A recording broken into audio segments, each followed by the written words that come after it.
بسم اللہ الرحمن الرحیم۔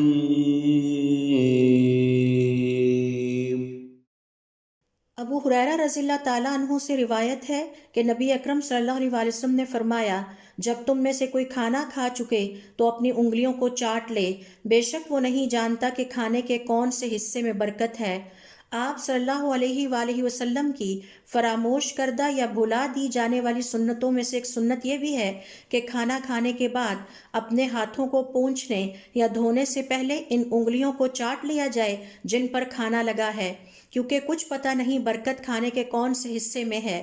اہل علم کے مطابق برکت سے مراد خیر کا پایا جانا ہے اور کھانے سے مکمل طور پر مستفید ہونا ہے۔ کھانا کھانے کے بعد انگلیوں پر لگے کھانے کو چاٹ کر صاف کر لینا دراصل اس برکت کے حصول کا باعث ہے جو اللہ تعالیٰ نے کھانے کے کسی بھی حصے میں رکھ دی ہے۔ اس سے کھانے جیسی عظیم نعمت کی تعظیم اور احترام بھی واضح ہوتا ہے، خواہ یہ کھانا تھوڑا ہو یا زیادہ۔ نیز اللہ تعالیٰ کے حکم کی پابندی اور حضور اکرم صلی اللہ علیہ وسلم کی سنت پر عمل کرنا بھی اس برکت کا باعث ہے۔ اس طرح اللہ تعالیٰ کی نعمت یعنی کھانے کی حفاظت بھی ہوتی ہے تاکہ وہ کسی گندگی والی جگہ پر نہ جائے، نہ ہی اس کی اہانت ہو جو کہ تکبر کا اظہار ہے، اور اللہ تعالیٰ تکبر کرنے والوں سے محبت نہیں رکھتا۔